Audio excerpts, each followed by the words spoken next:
And we want to turn back to the coronavirus pandemic now and the devastating toll that it is taking on our nation. More than 500,000 Americans have fallen victim to the disease across the globe. Nearly 2.5 million people have died. So for more on this, let us bring in Dr. Susannah Hills. She's a pediatric airway surgeon and assistant professor of ENT at New York Presbyterian, Columbia University. Thank you so much for joining us. So, Doctor, we're learning more about these new variants that are spreading across the globe, just how potent they are, just how challenging they may be. Give us an idea, give us a snapshot of what we have learned so far about them. Well, we've certainly seen in looking at the UK variant that it has an increased ability to be transmitted or to spread from person to person.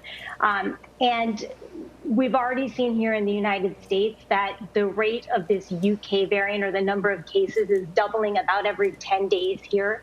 We now have 44 states, almost every state in the United States has a case reported.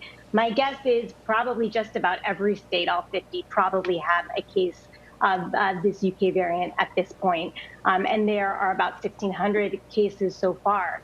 The variant from South Africa that is also showing up here in the US is concerning in a different way. It's also very transmissible, but it has this capacity as well to evade the vaccine-induced immunity that we're trying to get everybody to have with our Pfizer and Moderna vaccines. And so that's a really concerning finding. And we just had here in New York our first case of a patient with this variant that came from here, from New York State.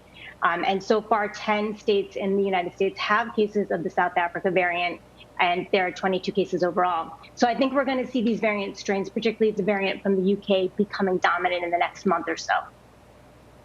So, Doctor, new preliminary research suggests that some people who have had the virus may only need one dose of the vaccine. We should note that this has not yet been peer-reviewed or published in a scientific journal. It was first reported in the Wall Street Journal, but it does come after similar findings highlight the immune benefits after the first injection. Break this down for us. Yeah, Vlad, there is a lot to unpack there. But, here's how I think about vaccine-induced immunity. On the one hand, you've got the level of immunity that you get from a vaccine. So, when you think about the Moderna and Pfizer vaccines, 2 doses gives you like 95% protection. It gives you a really high level of protection. When you look at giving people 1 dose, there was recent data that's been looked at that's come out of Israel. You look at people who have gotten 1 dose. The suggestion is, right, that after a dose, when you look at patients about 15 to 28 days later, they've got maybe 85% protection. That sounds really good. But you also have to consider, on the other hand, the durability of that vaccine response, or how long does that protection last? And we just have no idea with that single dose. But we certainly can assume that it's going to be less than with 2 doses. When we look at patients who've gotten 2 doses of vaccine, we know from data that just came out in the New England Journal of Medicine last month, the vaccine trials continue to follow patients long-term. At least 3 to 4 months out from getting that second dose, patients are having a really strong level of protection. And the manufacturers think it's likely to last at least a year. So you get a significantly longer level of protection with 2 doses. There's also this third variable to consider now, which is these variant strains. And when you get 2 doses of vaccine, you get a broader array of antibodies. So you have better protection potentially against some of these variant strains. And we know already the variants are becoming more prevalent in the United States.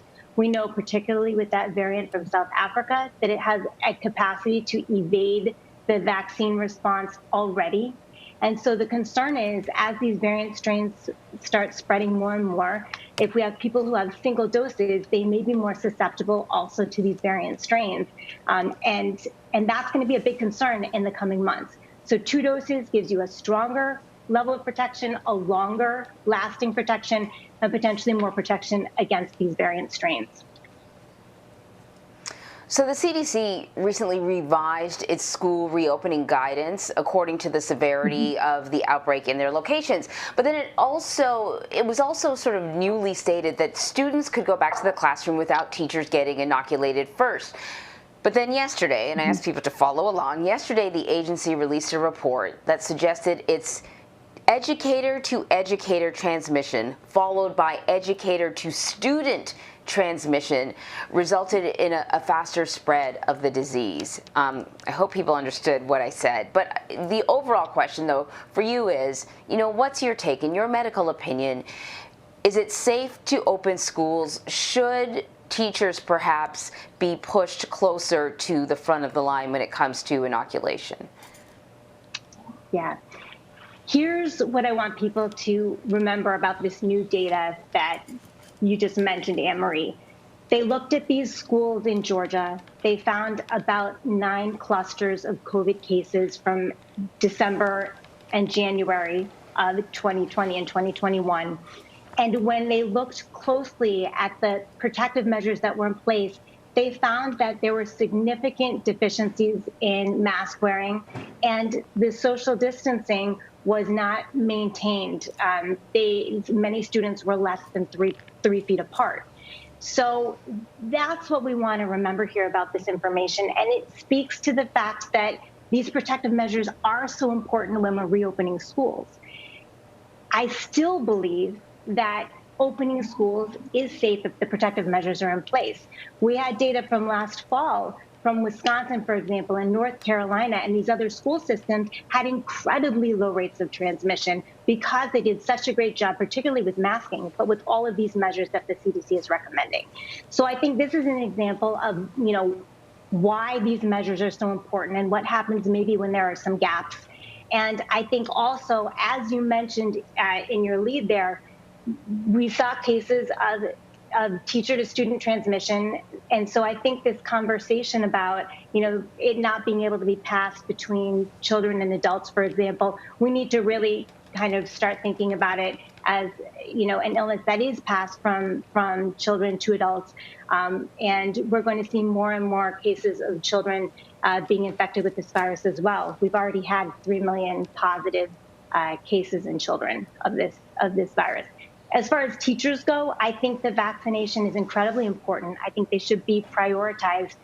We have 28 states and DC that are already prioritizing vaccines for teachers. And I think all 50 states should be doing that because, nobody should have to work in a place where they don't feel safe.